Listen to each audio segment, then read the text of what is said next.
Hello સૌ હરિભક્તોને જય સ્વામિનારાયણ। છેલ્લા 45 દિવસથી ચાલતા મહાકુંભમાં વિશ્વભરમાંથી લગભગ 66 કરોડથી વધુ લોકોએ ત્રિવેણી સંગમમાં સ્નાન કરી ધન્યતા અનુભવી છે।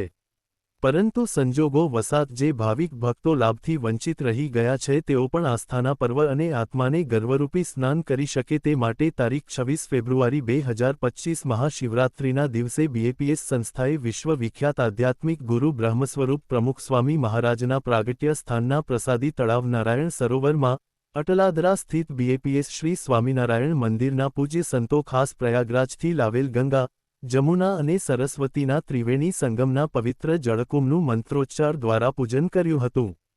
પ્રમુખ સ્વામી મહારાજની સેવામાં જેમને વર્ષો સુધી બાપાની સાથે તેમના પડછાયાની જેમ સાથે રહીને બાપાની સેવા કરનાર પૂજ્ય નારાયણ ચારણ સ્વામી દ્વારા આ તમામ વિધિઓ કરવામાં આવી હતી।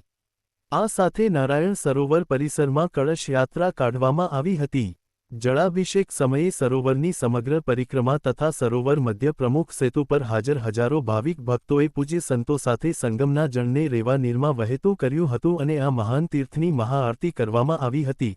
સાથે જ હજારો હરિભક્તો પણ આ પવિત્ર જળના દર્શનથી પાવન થયા હતા।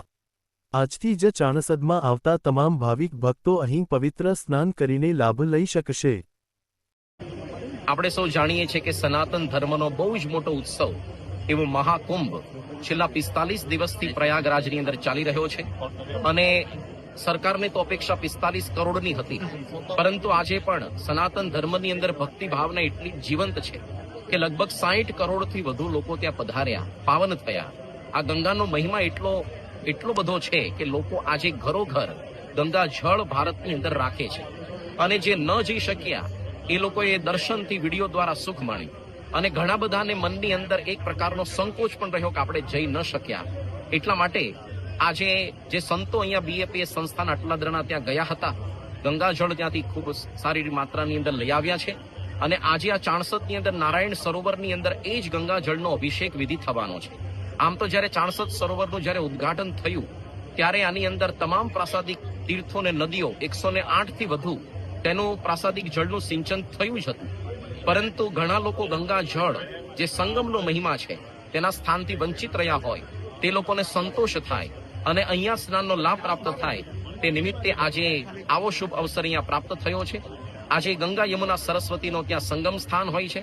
અહીંયા પણ ગુરુવર્યો ભગતજી મહારાજ, શાસ્ત્રીજી મહારાજ, યોગીજી મહારાજ એની પાવન પદરજથી એટલે કે સંગમ અહીંયા પણ રચાયું છે અને પ્રમુખ સ્વામી મહારાજનું પ્રાગટ્ય સ્થાન ચાણસદ તેની અંદર આજે પ્રાસાદિક કળશનું આપણે પૂજન કર્યું।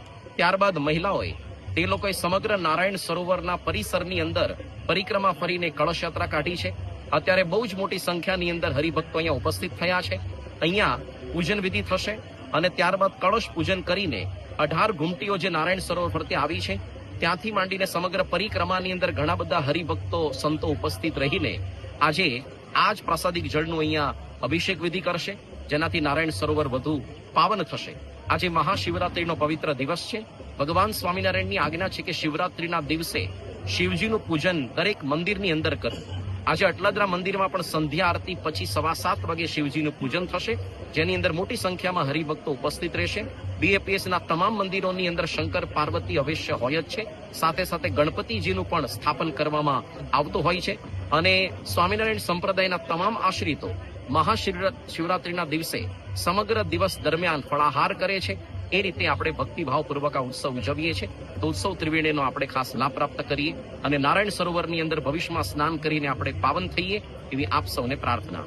જય સ્વામિનારાયણ।